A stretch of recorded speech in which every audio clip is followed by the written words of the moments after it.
Background এবং আমি কোনো স্ট্যান্ড লাগিয়ে ভিডিও করছি না, সেগুলোকে ইগনোর করো, কারণ তোমাদের এই ভিডিওটা খুবই ইম্পর্টেন্ট হতে চলেছে। কারণ অনেক সময় দেখা যায় নতুন ইউটিউবারদের ক্ষেত্রে এবং পুরনো ইউটিউবারদের ক্ষেত্রে হঠাৎ করে আমরা ভিডিও চাচ্ছি, ভালো ভিউ যাচ্ছে, শর্টস ভিডিও, লং ভিডিও সব ভালো ভিউ যাচ্ছে, হঠাৎ করে সেই ভিউটা দাঁড়িয়ে যাচ্ছে। সেটার কারণ কি? আমাদের হঠাৎ করে 4,000 5,000 ভিউ যাচ্ছিল, সেই জায়গায় বা 300 400 500 ভিউ যাচ্ছিলো নতুন চ্যানেলে, হঠাৎ করে ভিউ 0, ভিউ 10, ভিউ 20, এরকম 30টা 40টা করে ভিউ, তার বেশি যাচ্ছে না। তো এই চ্যানেলটা হঠাৎ করে এরকম দাঁড়িয়ে যাওয়ার কারণটা কি?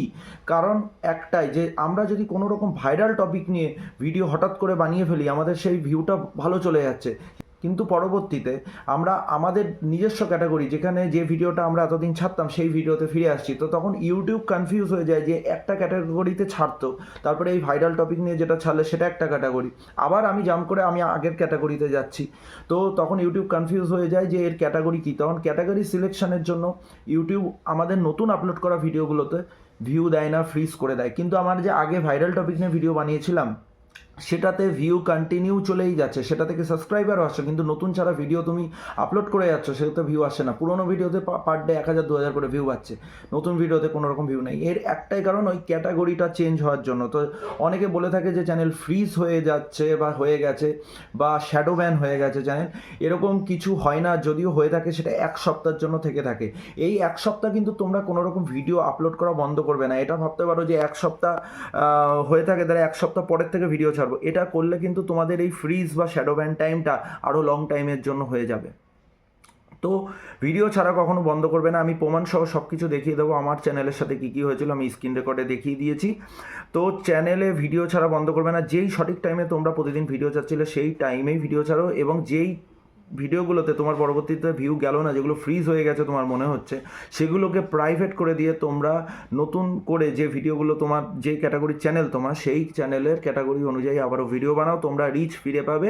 আমি আমার চ্যানেলের সাথে কী হয়েছিল তোমাদেরকে স্ক্রিন রেকর্ডে দেখিয়ে দিচ্ছি, দেখে নাও। তো বন্ধুরা, চলে এলাম আমার মোবাইল স্ক্রিনে। এবার আমি যাচ্ছি ইউটিউব অ্যাপ্লিকেশানে, এখান থেকেই তোমাদের সব কিছু দেখিয়ে দিচ্ছি। দেখো, এইটা আমার একদম নতুন চ্যানেল, ইয়োর পাপান সাধু, যেই চ্যানেলের সাথে এই ঘটনাটা ঘটেছে। তো আমি এখানে ইয়োর ভিডিওতে গেলাম। ইয়োর ভিডিওতে যাওয়ার পরে দেখো, আমি এখানে একদম প্রথম দিকে চলে যাচ্ছি। দেখো, 3 সপ্তাহ আগে প্রথম ভিডিও ছাড়া হয়েছিল, যেটাই 37টা ভিউ। নতুন চ্যানেলে এরকমই ভিউ পড়ে, সেটা নিয়ে কোনো ঘাবড়ানোর ব্যাপার নেই।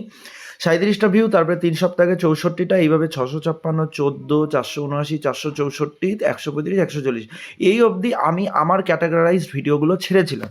এরপরে আমি একটা লং ভিডিও ছাড়ি। দেখো, এখানে বং রনকে কেন মারা হলো, যেটা আমার ভিডিও সেকশনে লং ভিডিও, 19 মিনিট 20 সেকেন্ডের ভিডিও, যেটাই 3.4K অবধি ভিউ গিয়েছে। তো নতুন চ্যানেলে এই ভিউটা কিন্তু অনেক বড় ভিউ। লং ভিডিওতে 3.4K ভিউ যাওয়া মানে অনেকটাই ভালো ভিউ। আমি শর্টস চ্যানেলে গিয়ে, শর্টস ক্যাটাগরিতে গিয়ে এবার তোমাকে দেখাচ্ছি। এই বড় ভিডিওটা আপলোড করার পরে আমি আবারও কিছু শর্টস ছাড়া শুরু করি। দেখো, বংরনকে নিয়ে ছেড়েছি 528, তারপরে 382 ভিউ গিয়েছে। তারপর রাজুদাকে নিয়ে কেন আড্ডা মারা হলো, এই ভিডিওটা ছাড়ার পরে আমার ভিউ হঠাৎ করে 6.7K অবধি ভিউ যায়। এইখানে আমার ভিডিও অনেক বেশি রিচ পেয়ে যায়, কিন্তু এই ক্যাটাগরিটা সম্পূর্ণ আলাদা। তো এইটা ভিউ পাওয়ার পরে এখান থেকে আমি সাবস্ক্রাইবারও পেয়েছি, এবং তারপরে যে ভিডিওগুলো ছাড়ছি, দেখো এই ভিডিওটা রাজুদাকে নিয়ে ভিডিওটা আমি ছেড়েছিলাম 9 দিন আগে, তারপরে পরের দিনই যে ভিডিওটা আপলোড দিই 8 দিন আগে, 11টা ভিউ, তারপরে পরের দিন আপলোড দিই 1টা ভিউ, তারপরে দেখো 6 দিন আগে 36, 6 দিন আগে 98, 5 দিন আগে 10, 4 দিন আগে 48। তো এই অবধি আমার ভিডিও কোনো রকম রিচ আর যাচ্ছিল না, কারণ আমি প্রথমে এই সব ক্যাটাগরির ভিডিও ছাড়ছিলাম যেগুলো আমার নিজস্ব ক্যাটাগরি ছিল। তো ইউটিউব দেখছিল এর চ্যানেলটা এই টাইপের ক্যাটাগরি, তো এই ভিডিওগুলো যাদেরকে দেওয়ার দরকার তাদেরকে দেখাচ্ছিল। এরপরে রাজুদা হচ্ছে ট্রেন্ডিং টপিক। তো ট্রেন্ডিং টপিক নিয়ে ভিডিও ছাড়ার পরে আমার চ্যানেলের ক্যাটাগরি কিন্তু চেঞ্জ হয়ে যায়। তারপরে আমি যখন আবারও অন্য টপিকে ভিডিও ছাড়া শুরু করি, তো ইউটিউব বুঝতে পারে না যে এ আগে একটা টপিক নিয়ে বানাচ্ছিল, তারপরে ভাইরাল টপিকে আসলাম, সেটা একটা টপিক, এবং আমি এরপরে আবারও আর একটা টপিকে জাম্প করি। তো তখন ইউটিউব আমাদের ভিউটাকে ফ্রিজ করে দেয়, কারণ আমাদের চ্যানেলের ক্যাটাগরিটা ঠিক ছিল না। আমরা ক্যাটাগরি সেটিংসে সেট করে রাখলেও এন্টারটেইনমেন্ট বা কমেডি বা যে কোনো কিছু রেখে থাকি, কিন্তু আমরা কিন্তু ছাড়ছি অন্য টাইপের ভিডিও। ভিডিও, তার জন্য আমাদের ভিউটা ফ্রিজ হয়ে যায়। তো আমি এরকম ভিডিও আপলোড করা কিন্তু বন্ধ করিনি। দেখো 11টা, একটা, তারপরে 36, তারপরে 98, তারপরে 10টা ভিউ, 48টা ভিউ। এরপরে আমি দুদিন আগে যে ভিডিওটা ছেড়েছি সেটাই 423 ভিউ, আবার 23 ঘন্টা আগে ছেড়েছি 436 ভিউ, আর এই যে 2:30টার সময় শিডিউল করা রয়েছে একটা ভিডিও রয়েছে, এটাও আই থিঙ্ক ভিউ যাবে।